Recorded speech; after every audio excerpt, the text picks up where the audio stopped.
The reading I chose was Burke's A Grammar of Motives, in which he talks about basically the 5 different key terms of dramatization, as well as substance.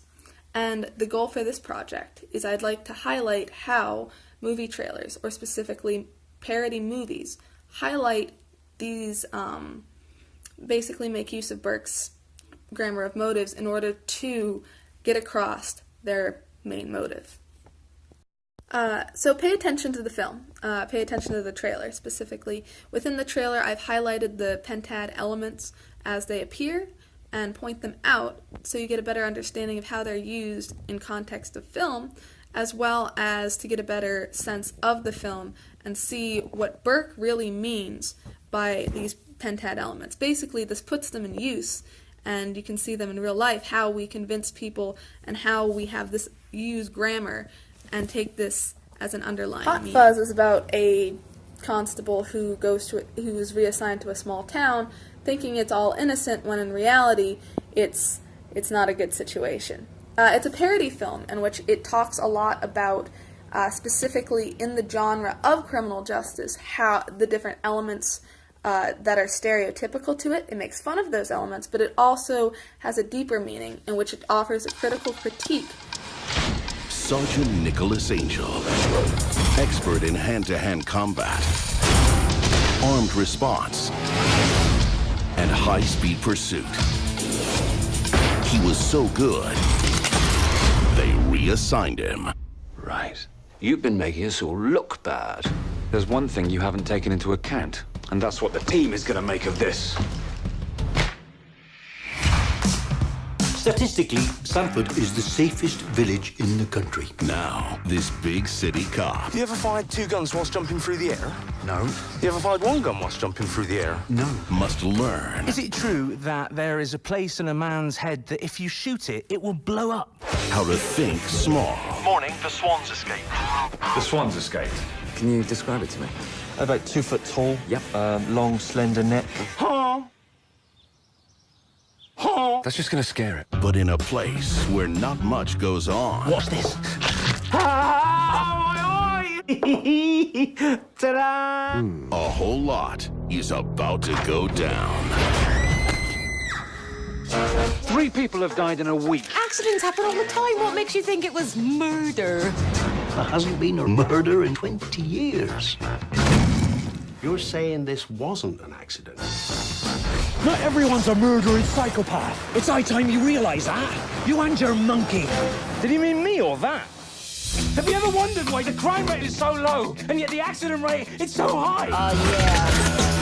I'm going to bust this thing wide open. From the guys who watched every action movie ever made and created Shaun of the Dead. You never taken a shortcut before?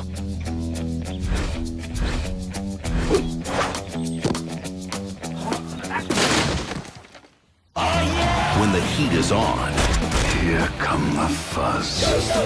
you gotta call the Fuzz. Gunfights, car chases. And that's what I'm talking about. Hot Fuzz. Got a mustache.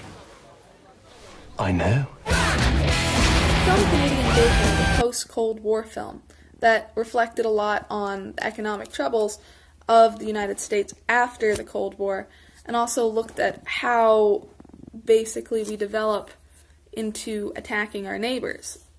Have you seen the polls? You know, it's not fair. I mean, every other president had all of the Russians to blame for everything. What have I got?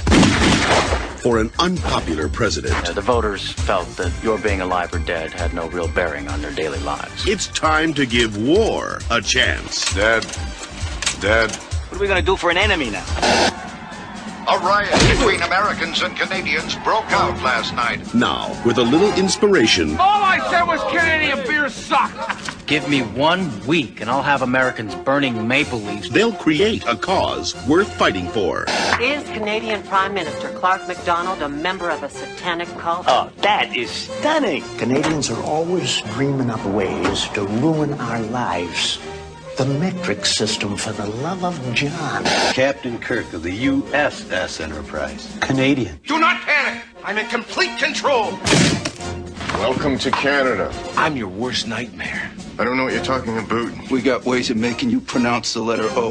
What we have here is a brave and misguided group of Americans who've gone right into Canada and kicked some serious Canadian butt. Oh, Americans! Welcome to Ontario. Sportsman's paradise. Isn't it, though? John Candy. There's a time to think, and there's a time to act. And this, gentleman, is no time to think. Alan Alda. Surrender pronto, or we'll level Toronto. Rhea Perlman. I'm in Canuck Central.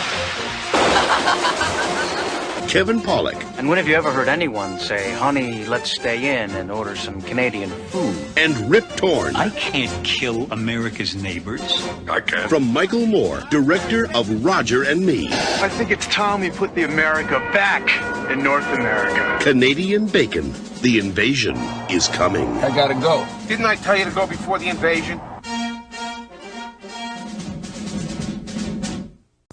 Burke tries to relate his 5 key terms of dramatization in with philosophical terminology.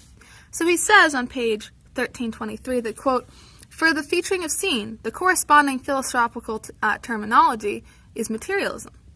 The featuring of agent, the corresponding terminology is idealism. For the featuring of agency, the corresponding terminology is pragmaticism. For the featuring of purpose, the corresponding terminology is mysticism. And for the featuring of act, the corresponding terminology is realism. So now that we've correlated the pentative terms of act, scene, agent, agency, and purpose, as well as looked at their philosophic counterparts, and we examined substance, we can now see a more full grasp of this work. In essence, this project was to show how parody films, specifically comedies, use this and takes it to the next level. Thank you.